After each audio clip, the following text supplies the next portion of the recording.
This is the Demia Avery Show, hosted by Demia Avery, where some of your favorite entertainers, celebs, and entrepreneurs come to highlight all of their many talents.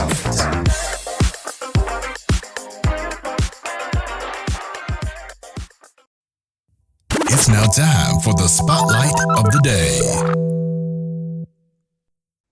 Hello, everyone. This is Demia Avery with the Demia Avery Show, and welcome to my show. Welcome. And this is also for WHQR. I have a very exciting guest in the house today. It is my absolute honor to have you on the show. When I told people that I was going to have the pleasure of interviewing you, they just simply could not believe it. So I must give you the proper introduction. This immensely talented duo, Will Baptiste and Kev Marcus, came on the scene and just wowed everyone with their combination of classical violin with a hip hop edge and took the world by storm. Their distinctive multi-genre sound is often described as classical boom. Their debut album catapulted them all the way up on the Billboard charts, and this dynamic duo has even nabbed a Grammy nomination for Best Contemporary Instrumental Album for Take the Stairs.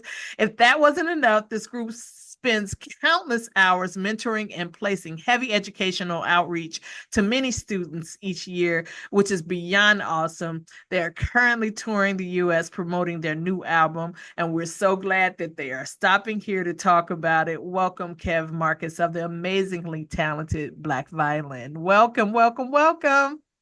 Wow, thank you. Thank you for that amazing introduction. And good to be here. Oh, you're so welcome. Now, first we have to kind of start at the beginning. Like, how did you guys meet, and what sparked the idea of blending classical violin and hip hop together? Okay, yeah. I mean, like I'll start at the very beginning. I started playing violin. My mama made me do it. Shouts out to mamas everywhere, because you know what she's talking about. Yeah, And she made me play violin in the fifth grade, so I can get into a performing arts school, because she didn't really want me hanging out with the fellas in the neighborhood. And yeah. if I got to a performing arts school, I'd have to be bused to the other side of the county. So that means I wouldn't hang out with my friends. I would have to go someplace else. So she put me in this class. I got into the school, and I started getting bused to the other side of the county. And I really started liking it. It just was cool. It was nothing that I thought was going to be my life Okay. until I got to high school. And the first day of high school, I met Will. We were stand partners in orchestra class, both playing viola. And that's how we met. Okay. 96, just first day of school, second period, orchestra class. I'm like, I'm Kev. He's like, I'm Will. So we Right. met and we had violas, and we were always cool in high school. We weren't like the best of friends, and that we had like a large group of us of like really talented black young musicians that would just hang out, and he was part of that. And we kind of, we was always cool, but it was nothing like we thought we was gonna take over the world or nothing like Right. that. Right. But we played, like, we went to kind of like a black fame. So it was just like everyone either was an artist, a singer, a songwriter, a violin, played trumpet, you was in band, you was in drama, whatever. Everyone did something. And we were just the orchestra dudes. And we happened to get very nice with it. We both got full scholarships to college. And then we came back together during college. I went to FIU. He left Florida State University. We both got full scholarships, so we didn't pay any money for college. And then he came back, moved into my place down in Miami, and then we built a studio. And then Black Violin was kind of born in that, and Right. from there we just sort of started making beats, and we're trying to make beats for people. And then rappers will come in and be like, "Oh, play me some beats," and I'm like, "All right, here's this." They're like, I like that. I go in another room, pull out the violin. They're like, "Yo, where's that violin though? Like, what's up?" And we're Right. like, "No, it's just we play violin, but we want to be hip hop producers. That's what we want to do." But Yeah. people kept overlooking the hip hop stuff and be like, "Yo, but that violin in the back, what's that?" And we're like, "Oh, it's just something we do." And after a while, it just started to become really overwhelming, and people were just like, "I never seen big black guys play violin. Y'all play by ear. Y'all just play whatever." I'm like, "Yeah, I don't." We didn't think anything of it. And I always say, like, our superpower isn't like that we're really nice in the violin. It's just that we recognize that we could do something that nobody else could. And we recognize that people really stopped in the tracks for it. And then I think that's really the genius of us, is that we recognized it, and then we, took it, manipulated it, and exploited it, and now we live in our own ocean. We swim in our own ocean. We walk our own path. But it wasn't always easy. I'll just say it like that. Now it looks like, yeah, cool. But it was the beginning, it was like trying to convince people, hey, I got these two big black guys, they 300 pounds, they got sagging pants, wearing 4X t-shirts, they're gonna rock the club. And like, on violins, how? And so we constantly have been proving that over these years. But it all started just back in high school in orchestra class, and us kind of trying to find a way to blend sort of the Biggie and the Jay-Z we're listening to Mm-hmm. with Bach and the Mozart we're studying. And this is sort of our version of how we came up with blending those together, but doing it in a way where the classical people hopefully aren't offended or don't feel a certain way, and then the hip hop people aren't.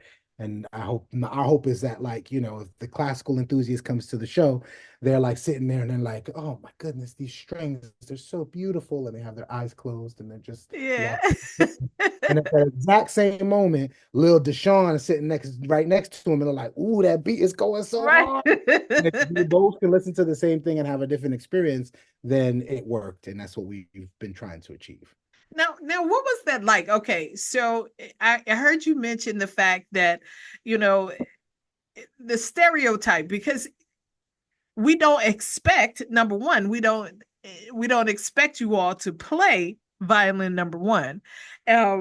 So did you guys ever get like clowned a little bit, and like, with you Yeah, all playing? How there did was that some of work for you that. guys? There was some of that, like, especially in like middle school, Yeah.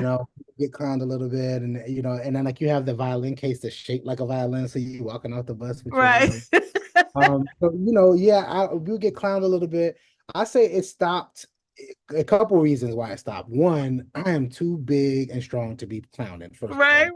I'm not the one that you're gonna come like, oh, what's that in your hand? Like, I'm not the one. I'm 320, 6'2". Don't play with me. Number one. Right? So once I reach to that spot, and Will is also a big guy too. So yeah. like, he wasn't nobody that you can bully or mess with. That was number one. And number two, we got really nice on it. So once we got nice on it, people just couldn't help but respect it. They're like, yo, how'd you even do that? And then we Yeah. started playing like hip hop. We used to play some Trick Daddy on it. They're like, yo, you playing that Trick Daddy? Yo, them violins over there playing. And then to change the whole game. And I was those gonna say like, that. Yeah. that was sort of part of like the realization that like, maybe we got something, because we can make people that, just straight gangsters like stop and be like, yo, that's hard though. That's hard. And I'm Right. like, we playing violin. So it's like we must have something here. And those were all the kind of building block moments that led us to be like, hey, let's just quit our jobs and try to be black violin. But it was like a lot of that type of stuff that people were just always just blown away by it. And we could disarm them. I mean, I tell a story of when I really knew. I had a girlfriend in high school, and I was picking her up, we was gonna go out, and I met her dad, and her dad was like, just think of like James Evans from Good Time, just scary, like Yeah. scary, like dude, just like woo. And I remember I went in, and then I just got into college and stuff. I did some of my college auditions, and then I picked her up, and then I come and he was like, let me talk to you, and just kind of gave me like a rough talking to, right? He was Hmm. like, picking up my daughter, my daughter's everything to me. I'm like, oh, okay, I know, me and her, we've been cool. I'm gonna be very respectful. I'll bring her back by 10, all of that, right? Right. And then it was like, he was like, and I was like, I gotta go. I'm not gonna stay out late anyway because I have a college audition tomorrow. He's like, audition? Will you play ball? I was like, no, no, no. I'm a musician. I'm probably gonna go to FIU. I got a full scholarship, but I got an audition tomorrow in Chicago. Mm. He's like, wait, you play violin? I was like, yeah, I play. He's like, for real? Like, you're a big dude. How you do that? I was like, I don't know. I just been fall into it. I got a couple of scholarship offers. I'm trying to see. He's like, they get scholarships for that? I'm like, yeah. We're from South Florida. It's just Yeah. football and more football. That's what we do here. So he's like, wow. He's like, that's crazy, man. What you driving that? I'm like, yeah, it's my car. He's like, man, go ahead and take my car, man. You know what I mean? Just go ahead and take it. And I noticed at that moment that I kind of disarmed him. I Yeah. didn't even mean to. He just asked me some questions. I told him I play violin and I got a full scholarship. I didn't even have to play it for him. He gave me the Mm. keys to the car, and I took his daughter out and brought her home at a respectable time. But at that moment, I was like, like I didn't Right. even have to play for you. It was just that I looked the way that I do, and I told you I played the violin, and Hmm. it's the way he thought of me. And that is why I am black violin. That's why I still play violin. It's Yeah. not because I love it. I do, but it's really because I'm not supposed to do it. And I love that. I love doing things I'm not supposed to do. I love when I move in and my neighbor across the street, like, so what you do? Everyone here in my block thinks I'm a retired football player, but I'm like, I play violin. They're like, you do play violin? Like, and I Yeah. love that confusion they have. It makes my teeth white. I live for it. Yeah. And that's why I do it. And it was like moments, like I said, moments like that. I remember saying my first job, I went in at Levitt's Furniture. Yeah, you remember some Levitt's Furniture. Right. My first job was going to customer service, and they was offering $6.90 an hour, which was way more than everybody else. Everybody was like Uh-huh. they offering $6.90 an hour. I'm like, let me go in there. I got my Dockers on, tuck my shirt in. The manager looked at me. She was just like, and I'm fresh 16. I'm like 16 in 2 days. And I'm Mhm. like, I need a job. And she was just like, so what you do? I'm like, I go to Dillard, which is like the worst school in the Right. county. And then she was like, okay, so what's your plans after this? Well, I'm like, I already got a couple full scholarship offers. I'm just deciding what I'm going to do. Scholarship, same kind of thing. And then she was like, I tell her I play violin. She's like, my daughter played violin in the fifth grade. I was like, did she start with Suzuki? She's like, yes, she did. And she got to book 2, but then she kind of fell off. I'm like, yeah, book 2 gets a little hard, but once you get to book 3 and book 4, you can kind of figure out a way to make it yours. And just started talking to her. And before I left, she was like, can you start tomorrow? I'm like, I sure can. And I was like, it works for the girl Yeah. dad. It works for, and I'm not playing the violin for them. I don't even play it. I'm just saying it. And just the idea of it, it's like people look at me like I said, I'm a rocket scientist. So I say I'm a brain surgeon. Like Yeah. that's what like kind of violin held in that regard. So for me, once I really realized that, it Yeah. was like, how do I take this and milk this and exploit this all the way to the end? And then similarly, like they'd be like, well, I never seen a black violin player before. And then I was Mm. like, well, I'm going to be the blackest violinist you have ever seen in your life. And Right. that's all we do. That's why you'll never see me not on stage without a fitted cap. Right. I got my pants sagging, I'm wearing J's. I am everything you don't expect, always. And then Love but it. I'm the violin. I'm very nice at it. And we have an interesting thing. And musically, we do the same thing. We just put things together that you don't expect, but we make it very palatable for you. You're gonna enjoy it, but you're just not gonna know, how Right. it'll work out. Now, So it's how sort did you of like, guys? I'm sorry, I didn't mean to interrupt you. How did you guys get actually discovered? So you guys went on Apollo. Was that your first time like actually getting discovered, or were you discovered before that? so yeah, that was sort of the discovery. Like we was in before Apollo, we were playing clubs in Miami. We were starting to Okay. get recognition. It's just like, so at first it's sort of like, I don't want you in my club. And then it was like, hey, we'll play for free. And then when we play, we were really nice. And they're like, yo, violins playing hip hop, that's something different in South Beach. And then we just kind of started getting notoriety that way, slowly. We Okay. sent a tape, sent a tape to Apollo, and back in those days, Apollo was sort of at nearing the end. Hmm. So we are one of the last seasons, but the communication was weird. There was multiple Apollos. There was the one that Monique did, and then Steve Harvey, and there's the one that come on after. So we didn't know which one we were in or nothing. So we sent a VHS tape to Apollo, and they hit us back 2 years later. No lie. 2 years Wow. later, they're like, "Oh, you sent it to a PO box. We don't check, and we just, happen to check it. So you missed the last 2 seasons, but we like you. We're gonna bring you this one." We didn't even know to believe them. We didn't know if it's Monique, or you rubbing the log. Which one is this? Right. So they told us to go up there. We have to stay up there for at least 3 days because if we win, we got to come back the next day. We Okay. went up there and then we won at 12:30, and then the next taping was at 3:30, and the next taping was at 7:30. We won 3 shows all back to back to back. Wow. And Wow. um and we're performing that set actually in Wilmington this week. We're performing it throughout this. So Okay. then an now tour and went on there, never lost. And back in those days, I would say like winning Showtime of the Apollo is like probably like 30th place at American Idol. That's what it felt like. American Idol it didn't come out yet. American Idol came out the next year, Yeah. but that's what it felt like. We won the entire season, 2005 Legend, but I don't even remember a press release going out. Like I don't remember, like there was no like buzz. Like you had to have seen it or Hmm. heard about it. YouTube ain't out yet, so we got stuff on MySpace. It was hard to create a buzz from Apollo, even Yeah. though we won what we thought definitely at the time was the biggest talent competition. Obviously, talent shows have changed quite a bit in the last 20 Right. years. This is in 2004, before all of that changed. Yeah. And that was sort of the start.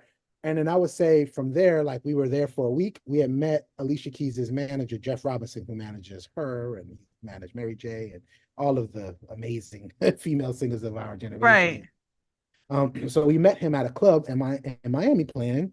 And so then my manager called him while we were there. We went to his office, performed for his old office. Mm-hmm. And then when we got back home, like 3, 4 days later, we had a message on our answer machine at our house that Alicia wants us to come to New York to rehearse to perform Wow. with Bill at the Vibe Awards. Okay. So that was like the first kind of break. We Uh-huh. showed up to New York, meet Alicia for the first time. Apollo hasn't even aired yet. So it's like, we're in this like preseason kind of vibe where it's Mm-hmm. like they know we won, but no one has seen it, you know? Okay. We go there, we work with Alicia Keys, we go to the Vibe Awards, it's in Vegas, or LF, one of the two. And we get there, we're ready to perform. We had rehearsed all week, we're ready. And then, like, right before Alicia goes on, I don't know if you remember, it was like a viral moment before things went viral, but Dr. Dre got into an altercation. Somebody like punched Dr. Dre in the face or something like that. It Mm-hmm. ended the entire show. And we're on the side, dressed, ready to go. Alicia's Oh next. And no. it was like, we're out of here, we're not performing. And we're like, wow. And that was sort of like the first kind of taste of it. But so Yeah. we went back home, just like, dang, it didn't happen. Everyone's like knows because they knew we were gonna go to Vibe Awards and they knew it was big news what happened. So Right. like, and then but luckily a week later, Alicia's manager team called us again and was like, hey, you want to go to the Billboard Awards? We're gonna do the same thing. I'm like, let's go. So we Yeah. went, we actually performed with Alicia. And that was our first time kind of doing anything like that. I mean, Apollo again hadn't aired yet still. And Yeah. I'm coming off the stage and my flip phone in my pocket. My mom calls me like, I saw you on TV. I saw you on TV. And it's like our first like real kind of moment like that. Cause again, Yeah. like, Apollo hadn't aired yet. We on TV with Alicia Keys. And like, so back home, we looking like everyone's like, how did what? Like, it's kind of like the arrival sort of. And then Apollo aired, and then we were able to like finally start doing some stuff with that. But so that was sort of the beginning, but I wouldn't say that was the breakthrough moment. I would say the breakthrough moment. Oh, and speaking of at that moment at Billboard, that was the first time I met the God, the GOAT, Quincy Jones, and I posted a picture of him. Uh, So I Rest in remember, peace. Yeah. yeah, I remember like meeting him, and I met him and Beyonce at the same time. It was like Destiny Child and him. It was like, Oh wow. whoa, Well, you had an amazing night. it was crazy. It was really crazy. And I remember meeting Quincy and him saying, you got to make a choice.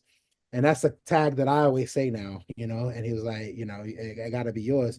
If you're doing something different, you can't be somebody else, So, and so I Wow. kind of feel like that. Now, when Uh, you're in front of an audience, especially I guess during those times when you were either at the Apollo or Billboard, and people that may not have uh heard your type of musicianship with the blend of the hip hop and the classical, or maybe like a student type of environment, what type of reactions do you get from people that may not have heard your type of music? Um, I would say usually it's a positive reaction. I mean, like we are always trying to be disruptive. We want you to be confused about it a little, Mm, but never heard it. So you're gonna be like, what? Like this is kind of loud and man, is this like violins and do I like this? I think that's an important part of discovering something new. mm, So we sort of our show and when we present to people, hmm. it's set to be like very confusing at the beginning, but by the end you buy in all the CDs we have. And it's Okay. kind of we are not supposed to be something you've seen. So we've learned over 20 years of doing this to approach it by being the biggest, blackest, craziest thing that you've ever seen. And then we pull it back and we go through the layers and show you sort of the onion. And Mm, then we end with that same thing. And you look at we start and end the same way, but you look at the ending differently now that you know what we are and how this happens. But right. we start with it just so that you just like, huh? What? Wait, sorry. That's a big black dude. The violin is empty. It's electric. What is this? And Right. about you like, oh, I get it, because we're gonna peel it all back, and then put it back Yeah. together. But we like to start off with the most confusing thing that you see. Love So it. start off very like our show right now, it starts off with the most difficult song that I play the entire night. And they're like, it's supposed to be, what is this? Like Okay. it's supposed to be like, like I thought this was about like okay, hold on, what is this? It's supposed to do that because what's the fun in it if not? And then we just everything else. Then we just everything else you ever seen. I want to Yeah. be something you've never seen before. I want you to be confused. I want you to be like, I'm speechless. I don't know what to say about what I just saw. Okay. That's what we're going for. If you want to just hear a violinist play whatever, just go to somebody else's concert. But this is supposed to be like, I don't know what this is, but by the end of it, you're gonna be like, wow, I love it, I appreciate it. Look what they're Yeah. doing with violin. What can I do that no one else has seen? And I say it in specific words.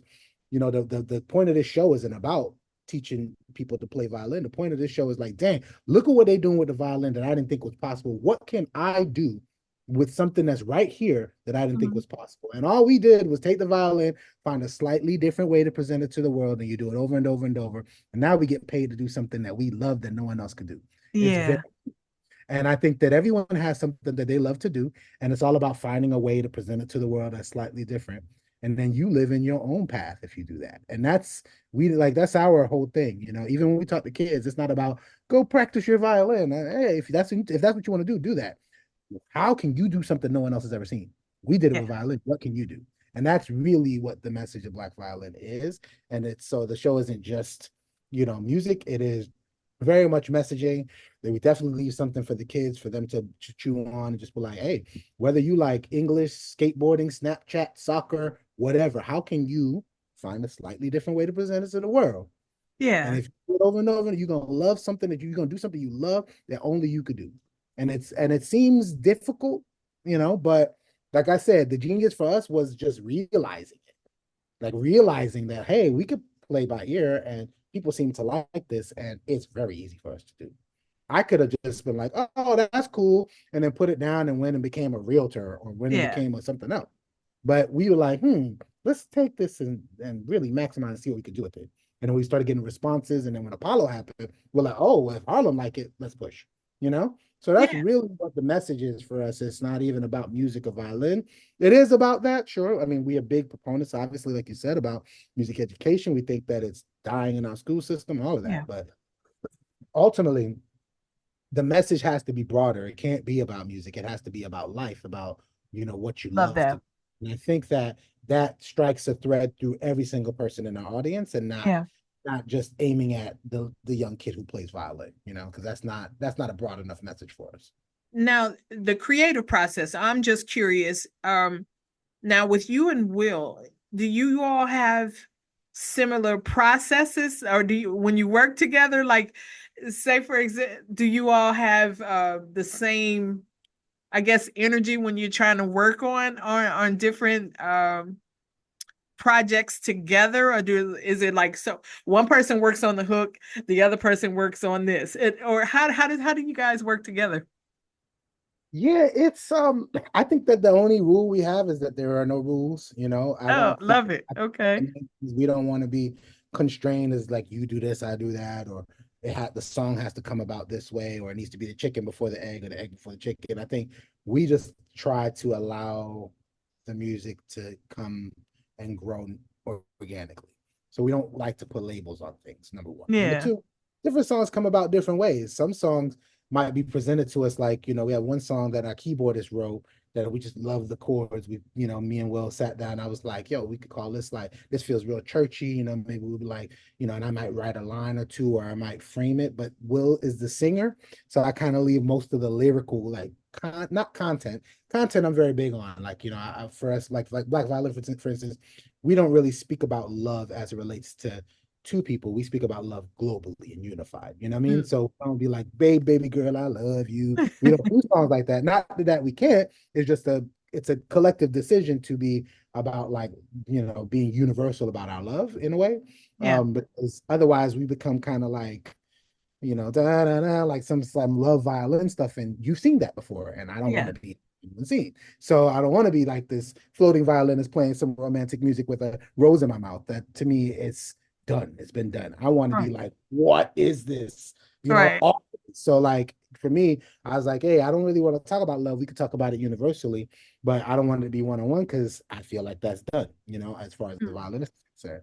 Um, so I'll say some things like that content wise, sort of like what I feel about what the song is, but Yeah. I let Will sort of do what he needs to do sort of like what words do you feel comfortable singing and how do you feel comfortable singing them. So I Right. on that kind of stuff. But you know, I would say that our things are Will is really about being as authentic as possible. He wants it to be like I just pulled out my rib and gave it to you and you Love like it. danced, right?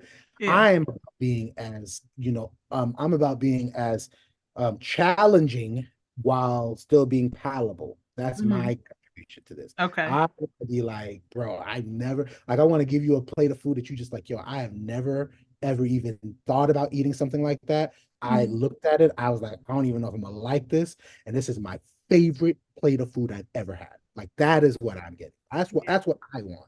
That's what makes me go, you know? And so I think we both kind of come together with those two things in mind. Hmm. And that's how we make music that sounds the way it does. And it's weird, it's interesting because since we're a duo and we're on our sixth album, it's called Full Circle. It comes out February 21st. Go get it. Um, but since we're on our sixth album, I think of it as like it's such a really cool yin and yang. And Yeah. like I listen to my music, my Black Violence music, and it's like, I don't know, it's like a way to like listen to you, but it's not you, you know? Okay. It's Okay. like it's like half me, you know? Hmm. And it's really cool because of that, you know, it's like you're able to come up with something that you would never be able to come up with Mm. by yourself, but when you listen to it, it feels like it's a part of you. And I love that about being in a duo, Mm. really Mm. effective duo where you were making music for us at the same time. And when I listen to it, I feel me. And when he listens to it, he feels him. But together we're us. And it's very difficult to make music where in a duo where each side feels 50% of it is like it feels like them and they can feel their contribution and hear it. Yeah. And it's a graduation of something they would do on their own because Yeah. we'll probably wouldn't be as gung-ho on being like as challenging as possible to the listener, and then Hmm. I would be not worried so much about authenticity perhaps, and I just want to challenge you Right. regardless of how authentic it is, and he wants it to be authentic but not thinking about if it challenges or not. He could be authentically, John Legend like, and I'm just like, that's been done. We can't be John Legend. We have to be something that no one's heard. So Yeah. because I think we come together like Voltron and we make something that's really, really different. And Will and I are as different as humans can be. I'm an extrovert. I talk a lot. I'm very personable. Will's much more introverted, much more of a thinker. Okay. Um, he's more R&B. He sits around listening to funk. I love Tyler the Creator's new album. I listen to a ton of hip hop. I'm just really interested in that. We're different in every way. And I Well, think because of that, we've come together and we really have like this awesome synergy because we really respect each other, even though yeah. we're from a different walk of life. And I think we do that because we've known each other for 30 years and I respect his different and he does the same with me. And I think that's why our music sounds like no one Hmm. else's.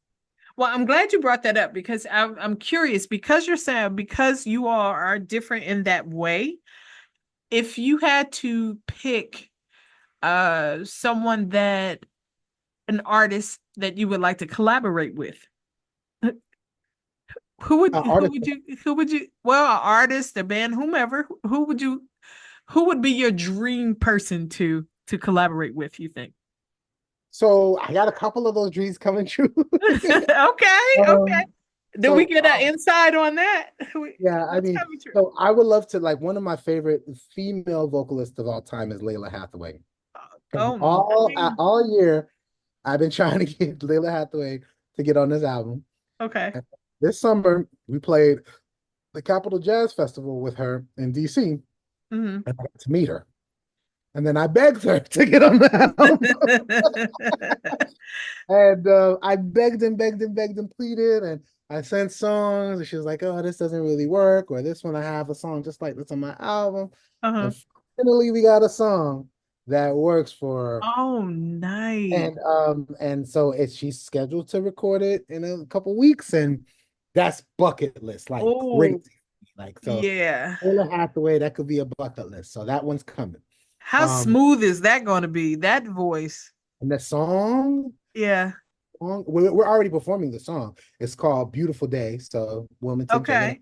It's in the middle of the set. We're already performing it as one of the best songs from the new album because the song is even out and we're performing it. Okay. We're performing well. So I'm like, oh, get Layla on there. Like, let's do the video. Let's go to the moon. Let's go. So I definitely looking forward to that. Okay. So that's one. Okay. Number two, it would be Stevie. We met Stevie a couple times, Stevie Wonder. We met him a Okay. couple times, but he busy right now, so you can't get him on the album. He's super expensive too. I would love to work with Stevie. I would love to just, but I did hear, and I heard this. I heard Okay. that if Stevie Wonder says that if you have a part for him on your album, and he will play harmonica for free on anyone's album. What? Yeah, that's the word on the street. He will play harmonica for you on your track. If he likes a song, he'll play it for free and not charge you anything. So no Oh, voice, but you even can't get any Stevie on better than that, right? harmonica, even Stevie on some harmonica. So I have a track out to Stevie, but he's on tour right now. But all of Okay. my friends are on tour with him because he's got a string orchestra with him. And so Okay. I'm on tour with him. So I'm still just crossing my fingers that maybe he could give us some harmonica. So that's the second one. Okay. Third, we've already worked with Kendrick Lamar technically, but Okay. because we're on a song with him and Lil Wayne together, but we Okay. weren't in the studio when they tracked their parts. So Nice. we were on the song Mm-hmm. and you hear us on the song, but we weren't there to like meet Kendrick and to, we know Wayne quite a bit. We work with Wayne quite a bit. Okay. We go Okay. with Lil Wayne and have Lil Wayne's in Miami, so we're here, we see him all the time. Yeah. But but yeah, so sorry. So No, so very yeah, nice. so yes, so he would be one because Kendrick could just get in the studio with him, he'd be probably my last one, I would think. So, but I mean, there's a few other. I mean, Alicia, we work with. I need her on a song. She came Yeah. to our show the other day in San Diego. Didn't even say what's up after the show, like because I'll be like, hey, Alicia, here's this new song I need you on. So Alicia would be dope. I love she gave us a start, but we haven't been able to like put a song together with her. Uh-huh. So she's one. J. Cole is another one. I love Tyler the Creator. His new album is fire. I want to do something with him. So those are just a few off the top of Oh, my. well, I can't wait. Look, all the people that you just named, I'm ready to hear every last one of them. So now I have to ask this question because I kind of mentioned it at the beginning how you guys do a lot of outreach to the kids. So why is that so important to you? Because I know a lot of your messaging I'm noticing is about defying expectations and you know, reflecting on personal experiences. So why do you feel like it's important for you to speak to students and kids and things like that about your journey or your music? I mean, I think of it as like planting seeds. You Mhm. don't know what's going to grow from it, but it's our obligation to plant these seeds. I Mhm. think. We do something that is really cool, and we've kind of stumbled on, but there was a lot of people along the way that helped us get to the spot, and we feel like we have to always be pulling up the generation behind us. So last week, we were here, we had a couple of days off, and we went to our alma maters, like our middle school and our high school where we came from. We go there once a year, maybe twice a year, usually once normally at the beginning and once at the end. Mhm. And we went there just to like talk to him. And it's like my thing was just like this. It was like at this particular school, it was thing, but I was just like, I went to Parkway Middle School right here, and I told all of them, we Yeah. went to school here. This school Yeah. right here, we stood in that seat that you stood in. Yet we get to travel around the world and perform with Alicia Keys and Kendrick Lamar and Lil Wayne, and we play with Kanye West. We got Grammy nominations, and we make a Mhm. bunch of money. And I said it to him just like that because I think kids sometimes, like even for me, that was a motivator for me when I was a kid. I was like, oh, can I make money doing this? And then when I felt like I couldn't make money with a violin, I started like, can I be a doctor? Can I be a lawyer? I want to find ways to make money. And I think Right. that's one of the things that I'm very big on. Like I'd be like, hey, I make a bunch of money, even if I'm not making money. I don't make a bunch of money, but I like to make them see that you can be a musician. You don't have to be a football player. Right now, the main thing everyone wants to be is an influencer because they see that. I Right. think it's very important for people to see other professions that they can perhaps strive to, especially when you go to a performing arts school that we went to. So we feel like it's really, really, really important, and we try to make it more of an obligation for us. It's not something that we try to do. We almost make sure we do it. So most cities we go to, depending on schedules, we have some sort of outreach at some point, whether they come to us, whether we bring them on stage and they do orchestra song to close out the show. Maybe we do a master class on site. Maybe we, maybe there's a couple of kids that come and they shadow us for the day, intern. We just try to do all that we can, and we use Black Violin Foundation, our foundation, as an arm for that. So whether we're in Charlotte or we have different situations, we'll try to do something in the market to time permitting, obviously, but to make it where we're giving back, not just performing a show. We're trying to leave Yeah. some Yeah. uh, at every time and every turn. Speaking of our foundation, we do have a grant program. It's called the James Miles Musical Innovative Grant. Okay. James Miles, he was our high school orchestra teacher, and he helped connect a lot of dots for us. I mean, he bought me my first violin. My mom paid him $50 a month for 2 years, Yeah. And yeah, I remember he got us a audition to this band camp up in Wintergreen, Virginia. We're from Florida, and then we got on a train to go there, and then he drove and picked us up, and we drove back from Virginia with him. Hmm. So he's the kind of guy that just went above and beyond for us, and I don't think he realized what we were going to be, but it turned out to be such a blessing. So we try to pay it back, and so we have a grant called the James Miles Musical Innovative Grant, and we give out up to $5,000 per grantee, and it's to help them connect dots, whether it's you need a new instrument, you need lessons, you need a trip to band camp, whatever it is that you need to get you to that next level. If you're Hmm. already in a position that you're already playing, you send us a video showing kind of what you do, what you're trying to do, and we try, like Mr. Miles, we try to connect the dots. So the grant program is actually open right now. I think it closes in a week. It's only a Okay. 5 week thing. So any young musicians out there, go to blackviolinfoundation.org to apply for the grant. Anything that you need to help you get to the next level, up to $5,000 awards.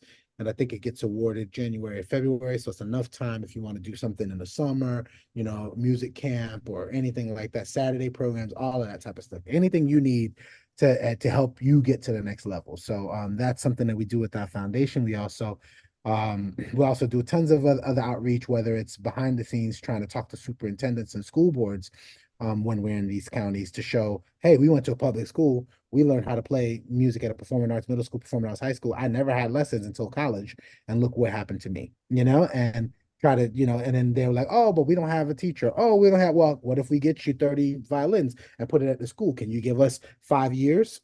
Say I'm going to put a teacher in the school for 5 years so that we can get these kids from kindergarten to fifth grade. And then we could do the same at the middle school and then have a feeder. And then now we can rebuild the program over Yeah. a 12 month. How can we help? So that's another thing that we do with the foundation, is just trying to do some work behind the scenes and figure some things out that way. So the foundation is a big thing if you want to check out the grant program, or if you would like to donate, blackviolinfoundation.org.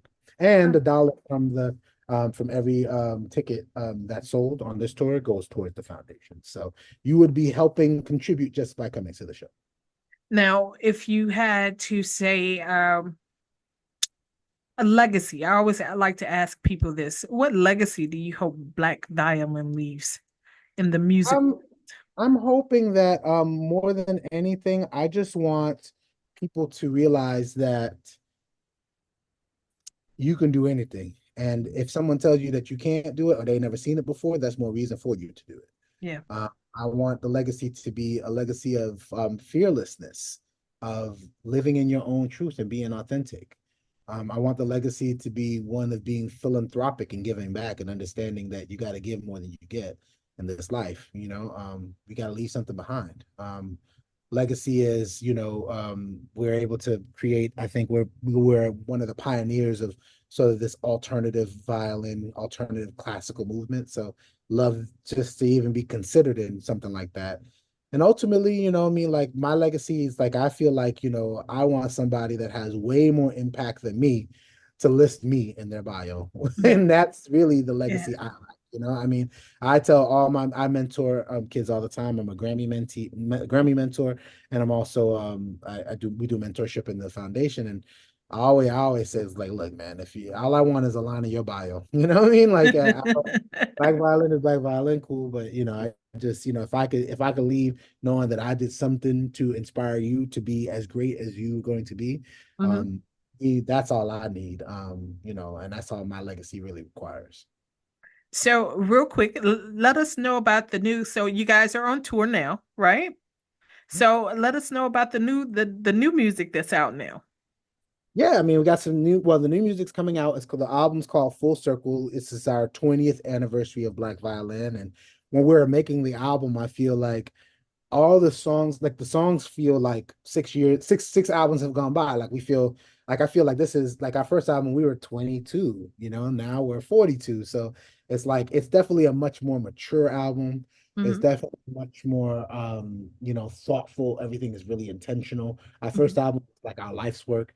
This album is everything since our last album. So it has a different feeling. But as we were finishing the songs, everything felt like almost a graduated version of songs that had happened on our first album. You Okay. know, the song that I told you that we opened the show with is called Drama.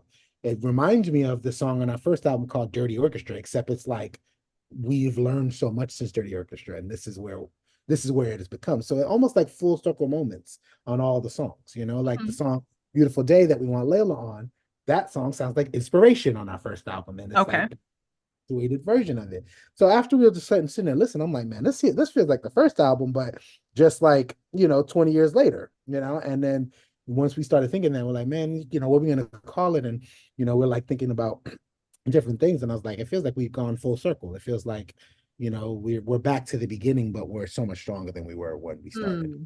Like running a lap around the track, and now we finally completed the lap, but we know the track inside and out now, and we Yeah. can track in a different way than we could before. And we want to say something different than we did around the first time around. So I think all of that makes it make sense. And so the album is full circle. And next year we have the full circle tour. We'll be playing the entire album. But for you guys, we are already playing 6 new songs that Okay. aren't out. So it's definitely a new experience. If you've seen the show before, this is definitely a new experience for you. We start and end with new songs, so we're pretty confident about them. Yeah. And if really good, I always say with our show, it's a meal, not a snack. And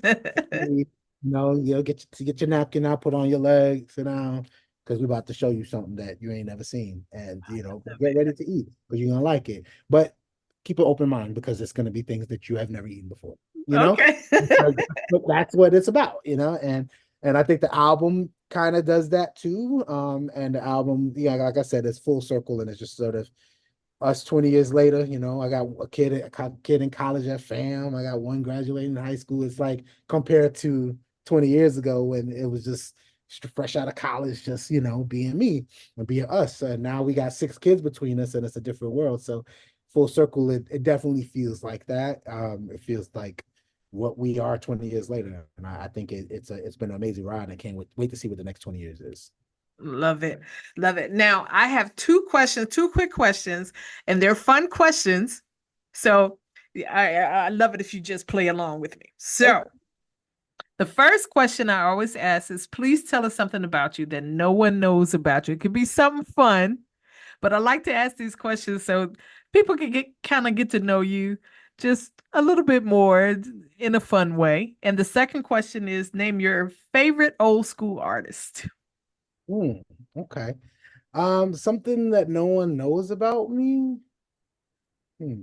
I would say that like a lot of the Black Violin fans Uh-huh. don't know, but I'm extraordinarily entrepreneurial. Okay. I own many businesses. I have a real estate brokerage with a team of 5 people. We did 12 million this year.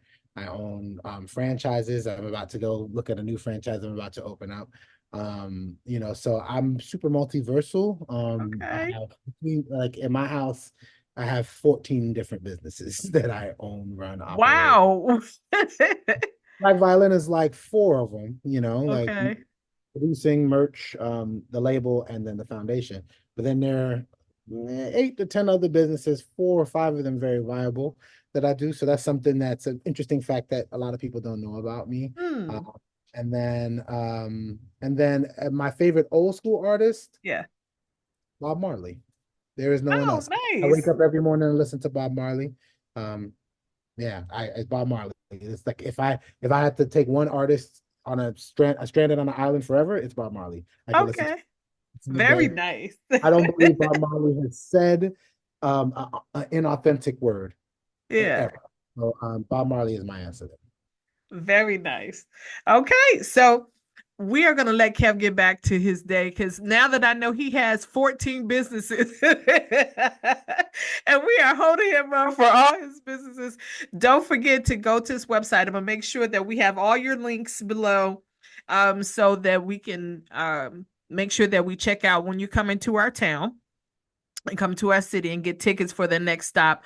And for those of you that are in Wilmington, North Carolina, where I am, I'm gonna make sure that you have all the links and make sure that you check them out. And listen, you guys, we are out of here. We want to thank Kev for stopping with us today, and we will talk to you soon. Thank you so much.